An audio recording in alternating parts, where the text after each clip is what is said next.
Salamlayıram hər birinizi. Bugün biraz qlaukomadan danışmaq istəyirəm. Qara su xəstəliyindən və qara su əməliyyatından.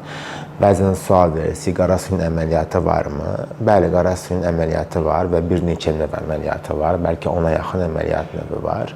Hətta qara suyla mirvari suyu əməliyyatını ortaq icra etdiyimiz kombinə, yəni ortaqlaşmış bir əməliyyat növü də var.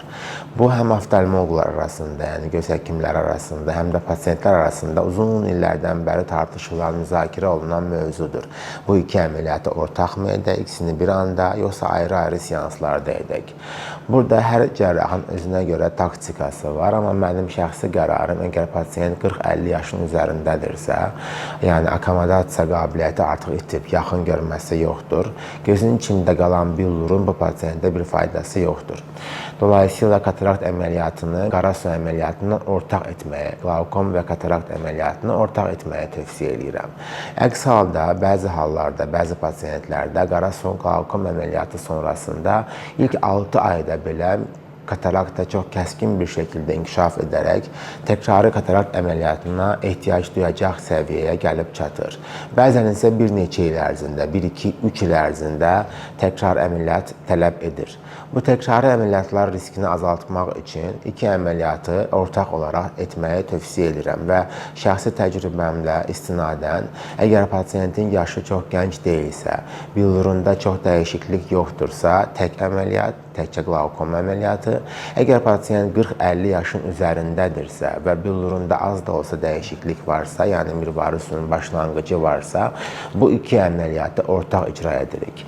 Tək başına qara su əməliyyatının ya da ortaq qara su və mirvari su əməliyyatının icrasında sağalmaqda ya da əməliyyatın ağrısında, əməliyyatın müddətində əhəmiyyətli dərəcədə bir fərq yoxdur.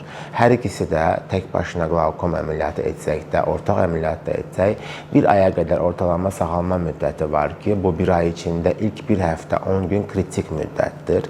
Həm pasiyent çox diqqətli olmalıdır, həm də həkim ciddi nəzarət etməlidir. Çünki bu dönəmdə tikiş sızıntıları, gözün ön kamerasının itməsi, gözün təzyiqinin hədsiz çox aşağı səviyyədə olması, güzehli qışa qopmaları geri dönüşümü olmayan fəsadlara gətirib çıxarda bilər. Qlaukom əməliyyatlarından sonra pasiyentin nəzarəti çox ciddi olmalıdır və göz dibi müayinə edərək müəyyən müalicələrdə dəyişiklik edilməlidir. Yəni, biraz individual, xəstəyə görə yanaşma olmalıdır. Qara suyun əməliyyatından ziyadə müşahidəsi çox vacibdir. Əməliyyat etdiyimiz pasiyentləri ömür boyu demək olar ki, müşahidə etməliyik. Müəyyən aralıqlarla ilk ilində, əməliyyat sonraki ilində bəzən 2 aydan bir onu müayinəyə çağırırıq. Daha sonrası zamanlarda isə ən az ildə 2 dəfə olmaq şərti ilə göz təzyiqini ölçərək müşahidə edirik.